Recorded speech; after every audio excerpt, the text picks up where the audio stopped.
Bonjour, bonsoir, bonne nuit, c'est Altiste Brook, on se retrouve pour une toute nouvelle vidéo. Et comme d'habitude, on va parler Pokémon et la suite de la mythologie Pokémon avec la 4ème génération. Avant de commencer, n'hésite pas à t'abonner parce que vous êtes énormément à regarder les vidéos sans même vous abonner. Et franchement, c'est dommage. Il y a pas mal de pépites qui arrivent sur la chaîne, donc abonnez-vous. Et d'ailleurs, si tu as un pote qui se pose pas mal de questions sur la mythologie Pokémon, n'hésite pas à lui partager la vidéo, ça lui sera énormément bénéfique. Bref, du coup je disais, aujourd'hui on s'occupe de la 4ème génération de Pokémon. Et franchement, il y a énormément de choses à dire parce que sans trop vous spoiler, et normalement vous devez le savoir, mais la 4ème génération reste le gros noyau du monde Pokémon. Mais bref, pour ça, on va voir tout de suite lors de cette vidéo. C'est peut-être le moment de passer au premier légendaire. Bon, un jour, faut savoir qu'Arceus a créé un œuf. Qu'est-ce qu'il y avait donc dans cet œuf-là, vous allez me dire? Bah, il y avait tout simplement 3 Pokémon. Krielf qui donna le savoir, mais aussi qui permit l'évolution des humains, enfin, des créatures surtout. Créfolet qui créa les émotions et donna ces émotions-là aux créatures également. Et Crifadec qui donna tout simplement la volonté, cette même volonté qui va permettre aux créatures de continuer à se battre malgré les périls et les risques de la vie. Bref, c'est ainsi que l'esprit naquit, l'esprit est ainsi né, et de cet esprit-là naît également le type Psy, qui va être donné aux différents Pokémon de type Psy. Et une fois que ces 3 Pokémon-là, ces 3 fées, ont réalisé leur mission, bah ils décident d'aller à Hisui. Hisui qui est l'ancien Sinnoh, je le rappelle. Et que vont-ils faire à Hisui ? Ils vont tout simplement se reposer dans 3 différents lacs. C'est donc, comme vous l'aurez deviné, la légende des 3 Pokémon des lacs, Krielf, Crifadé et Crifolet. Bon, c'est peut-être le moment de s'attaquer à l'un des plus gros morceaux du lore Pokémon, mais il faut savoir qu'un jour, Arceus créa la matière. De quoi est composée la matière? Eh ben, il est composé de 2 dimensions. L'espace, représenté par Palkia, et le temps, représenté par Dialga. Seul Dieu, donc Arceus, est parfait, ses créations ne le sont donc pas. Et c'est ainsi que Arceus est un fils non désiré. Ouais, il n'y a pas eu que tes parents qui n'ont pas voulu d'enfants non désirés. C'est ainsi que naît l'antimatière. L'opposé même de la matière, et qui le représente, c'est tout simplement Giratina. On dit qu'il est assez puissant pour pouvoir se battre d'égal à égal avec les 2 légendaires de la matière. Et oui, il n'était pas rare de voir Giratina se taper en 1v2 face à Dialga et Palkia. Mais au-delà de ça, Palkia, Dialga et Giratina ont créé pas mal de Pokémon. On en a déjà parlé, mais Mew, Celebi, Victini, Manaphy et Jirachi sont tous les 5 nés de notre trio de la matière. Mais ce n'est pas tout, parce que Regigigas naît également de ce trio-là. D'ailleurs, Regigigas qu'on traitera un peu plus tard dans cette vidéo. Une fois que tout ça a été fait, Dialga et Palkia décident de retourner dans leur dimension. Palkia dans celle de l'espace et Dialga dans celle du temps. Giratina, lui, va d'abord enseigner l'écriture via les Arbis aux hommes, avant d'aller se confiner dans le monde Distorsion. D'ailleurs, on sait également que Giratina possède 2 formes. La forme originelle qu'il n'a seulement lorsqu'il est dans le monde Distorsion, et sa forme alternative dans notre monde. Pour Dialga et Palkia, on apprend également qu'ils ont une forme originelle, mais ça va falloir attendre les jeux Pokémon Légende Arceus, enfin le jeu Pokémon Légende Arceus, pour avoir cette information-là. Bon, si vous avez vu ma vidéo sur la mythologie de la 3ème génération, vous êtes déjà au courant de la création de Groudon. Si vous n'avez pas vu, je vous conseille d'aller la voir parce que du coup on parle de la 3ème génération. Mais vous le savez, Groudon, avant de se terrer au fin fond d'un volcan, au fin fond de la Terre, ce qu'il a fait, c'est qu'il a créé un Pokémon. Ce Pokémon qui avait pour rôle de garder les volcans. Ce Pokémon, c'était Itran. Donc oui, il n'y a pas un Itran, mais plusieurs Itran. C'est normal, il y en a un par volcan. Itran, pendant sa mission de gardien, va se poser une question. Est-ce qu'il est possible d'avoir un Pokémon alliant le feu et l'eau? Jirachi va donc ainsi valider son hypothèse, et à l'aide de Jirachi, Itran va tout simplement créer un Pokémon qu'on traitera plus tard, mais ce Pokémon là c'est Volcanion. Donc abonne-toi pour ne pas rater la vidéo sur la 6ème génération. Ok, c'est peut-être le moment de parler du maître des golems. Tout simplement, comme je vous l'ai dit tout à l'heure, Giratina, Dialga et Palkia ont créé un golem, celui-ci étant Regigigas. Alors on dit que Regigigas est le responsable de la dérive des régions. C'est lui qui a mis en place plus ou moins les régions telles qu'on les connaît actuellement. Et on lui a également donné la mission de surveiller l'humanité, de veiller sur eux. Ne pouvant pas toujours respecter cette mission-là, il va décider de créer d'autres golems. On en a déjà vu 3, Regirock, Regice et Registeel, mais il y en a encore 2 autres qu'on verra plus tard. Et chaque golem qu'il a créé représente une période de l'humanité. Mais ça, encore une fois, pour déjà avoir les 3 premiers, je te laisse aller voir quelle période correspond à quel Pokémon pour les 3 premiers. Faut qu'on parle du Prince des Mers. Bon, j'en ai déjà parlé, mais du coup, Manaphy a été créé littéralement par le trio de la matière, voilà, avec Celebi et compagnie. Bref, on en a parlé quand on a parlé de Dialga, Palkia et Giratina. Vous savez également ce qu'ils ont fait, allez voir les premières vidéos, voilà, ils ont créé des Pokémon, Ho-Oh, Lugia, machin et tout, ils en ont créé d'autres. Allez voir les premières vidéos. Voilà, ça, c'est fait.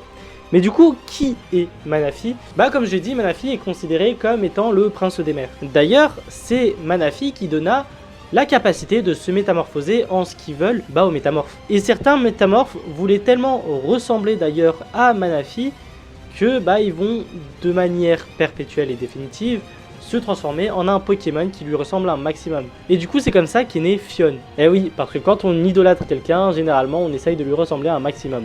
C'est pour ça d'ailleurs que les Phione ne ressemblent pas au Manaphy, mais sont quand même très proches physiquement.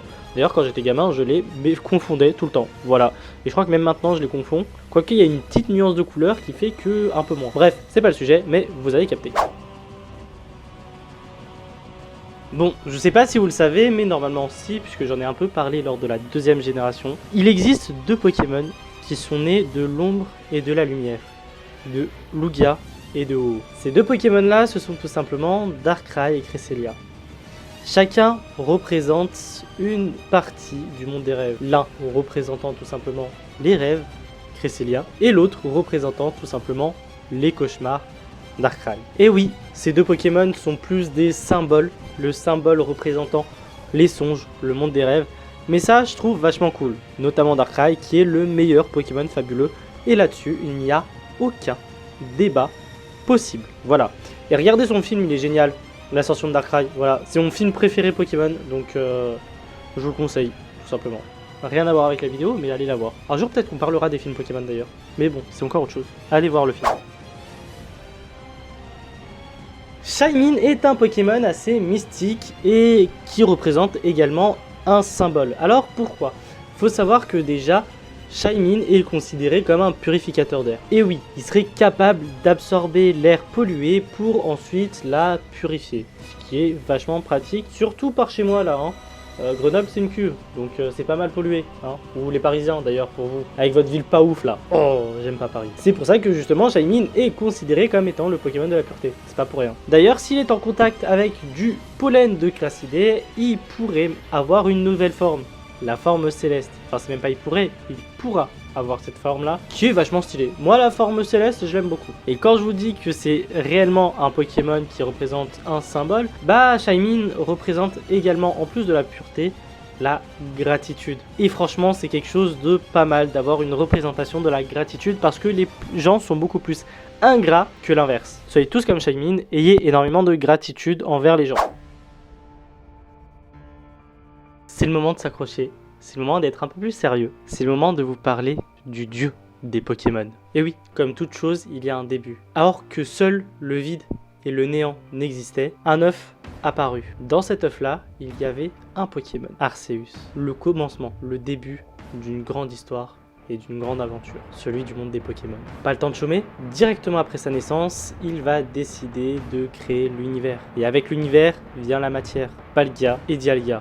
L'espace et le temps. Comme seul Arceus est parfait, encore une fois, l'imperfection est forcément présente. Et Giratina, le fils renié, le fils non voulu d'Arceus, naît avec l'antimatière. C'est également Arceus qui va créer les 3 Pokémon des lacs, les 3 elfes des lacs, Créfolet, Créfadet et Créelfe, qui est à l'origine de l'esprit, mais aussi du type Psy. Du coup, ça va de pair. Et bien sûr, pour que les créatures, que ce soit les Pokémon ou les humains, puissent durer dans le temps, il faut créer les ex. Et ça, c'est lui qui le crée, grâce à Latios et Latias, qui sont les premiers Pokémon mâles et femelles. D'ailleurs, c'est également grâce à lui que la méga évolution ait pu être répandue car Deoxys, suite à l'autorisation d'Arceus pour accoster sur Terre, décida d'accepter sa proposition. Et oui, Deoxys proposa à Arceus de généraliser un peu plus la méga évolution. Dès qu'il y a création, généralement, au bout de la chaîne, c'est Arceus. Et oui, que ce soit la création des humains, des Pokémon ou de l'univers. C'est pas pour rien qu'on le qualifie en tant que dieu, et notamment de dieu des Pokémon et de l'univers Pokémon.